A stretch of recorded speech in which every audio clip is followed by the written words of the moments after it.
बिस्मिल्लाहिर्रहमानिर्रहीम। अस्सलामु अलैकुम वरहमतुल्लाहि वबरकातुहू।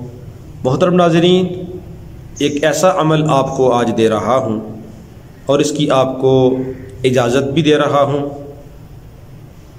इंतहाई मुजर्रब अमल है, वो आप करें, ख़ुद अपने लिए भी इस्तेमाल कर सकते हैं और उस अमल के ज़रिया से दूसरों का आप इलाज भी कम कर सकते हैं। यानी आमिलीन हज़रात के लिए इंतहाई मुजर्रब अमल है और वह अमल दिल की कोई भी तकलीफ़ हो उसके लिए, मसाने के अंदर पथरी हो, मसाने में दर्द हो, उसके लिए आप कर सकते हैं।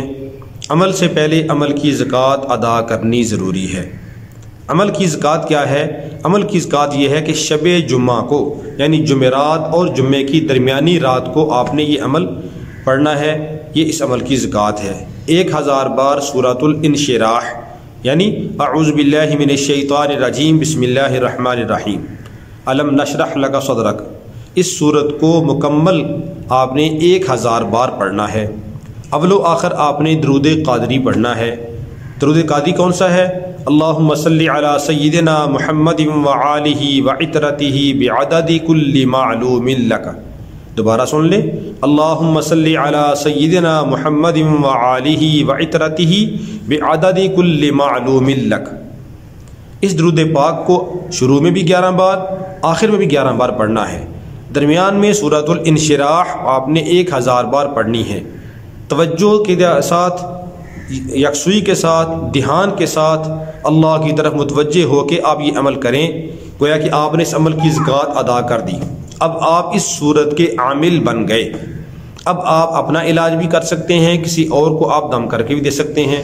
कोई भी आपके पास मरीज़ आ गया है, दिल की तकलीफ़ वाला या गुर्दे की तकलीफ़ वाला या मसाने की तकलीफ़ वाला, जिसके मसाने में पथरी है, तो आप उसको 7 बार इसी सूरत को पढ़कर दरूद क़ादरी अव्वलो आखिर 3 बार पढ़ के पानी के ऊपर दम करके उसको दें, पानी उसको पिलाएं। इसी तरह उसको आप मरीज़ को दम करें और इसी सूरत को आप लिख कर साख्त बना के, यानी तवीज़ बना के दे दें। 7 या 11 तवीज़ बना के दे दें इसी सूरत के कि मरीज़ रोज़ाना उस एक तवीज़ को पानी में डाल के वो पानी पी लिया करे और तवीज़ भी साथ ही खा लिया करे। ये चंद दिन लगातार वो मरीज़ अमल करेगा, इंशाअल्लाहुल अज़ीज़ अल्लाह रब्बुल आलमीन मरीज़ को शिफ़ाए कामिला आजिला अता फरमा देंगे। अल्लाह के कलाम में अल्लाह ने शिफा रखी है। जितना हम यकीन के साथ अमल करेंगे उसी के बक़दर अल्लाह रब्बुल आलमीन उसके असरात मुरतब फरमाएंगे।